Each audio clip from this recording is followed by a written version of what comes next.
Hello friends and followers on YouTube land. This is Wolfgang again with a new video, and this video is about my new guitar, a Gibson ES 275 from 2016.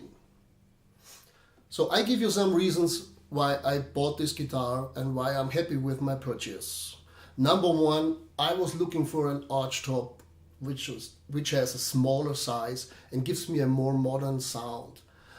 No, nothing against the classic L5 and Super 400, as you maybe see in the background. I have a Super 400, but if you want to play with effects, if you want to play louder, then it's mostly not very good with these big boxes. And also, I'm not a very tall guy. I'm not 6 foot something, and it looks a little stupid when you're not that big and you have such a big guitar around your neck. Number two, a lot of people complained about the Gibson build quality. Maybe that's true with Gibson Kalamazoo or Gibson factory, I don't know, but the stuff from Memphis is really very good, and this is a guitar from the Memphis factory, and I also tried a lot of guitars from that factory. Some of my students bought one. There's a music stop right over the border in Germany who has a lot of them, and they are all really, really good guitars. And so this is too. So the build quality is perfect. No complaints here, and I'm very picky. Next is the price. People are complaining about the price. Well, to be honest, I got it very, very cheap. I'm better not telling you. But even if I had to pay the regular price from 2016, I think it was 3,499 euros. I would say it's okay when we keep in mind that we always pay for the name. If you drive an Audi, a BMW, if you wear Nike sneakers, if you play Gibson or Fender guitars, you have to pay for the name. And that's the same here. You pay for the name, but you get a really good instrument for the money. And I think it's not possible to build a guitar with this quality and this sound in America or in Europe with educated workers for 1,500. Then you have to buy a Chinese instrument. That's fact for me. Next point, fretboard. I think it's called Richlite. It's not wood. It's some compound material. I don't know. It looks like ebony, and if you wouldn't tell me, I wouldn't see the difference. Only the time will tell me if this material works. For now, it's hard.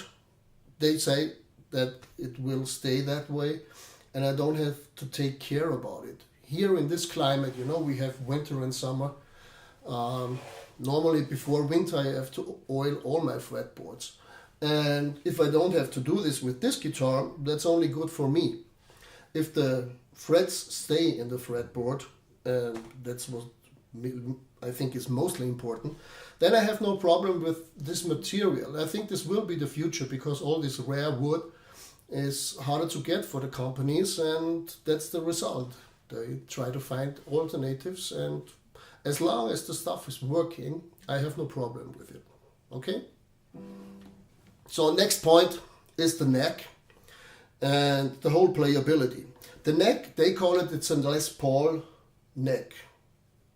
It's kind of a 59 neck, just a little thinner. That's important for me. I have small fingers. I only can say it's a very comfortable neck, and it's very easy to play on the upper register. And if this is 59 minus 10% in thickness, I don't know, and I don't care. For me, it's important that it's easy to play, and this is really fantastic to play. Also, what I have to mention is it was set up perfectly. I'm really picky about setting up a guitar, and normally I take hours to do this when I get a new guitar. All I had to do on this guitar was, as I changed from the wounded G string to the playing G string, I had to reset here on the bridge. I had to bring this back. So that's all. The rest was perfect from the factory. They did a really good job. So I want to mention this because I think Gibson got a lot of criticism, but on this guitar, at least they did a very good job. So I will play some more for you, now also with a little effects. So what you hear is the guitar mostly directly in my 2-Rock Studio Pro 50-watt combo. And from the effects, it's mostly Strymon, Mobius, Strymon Timeline, and there's a low TS9, a POG 2, nothing too exotic. Okay? Enjoy.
So, okay, I hope that gave you some information about this guitar. I'm very happy with my new purchase. And in the future I will post some videos where I compare this one to my other archtops.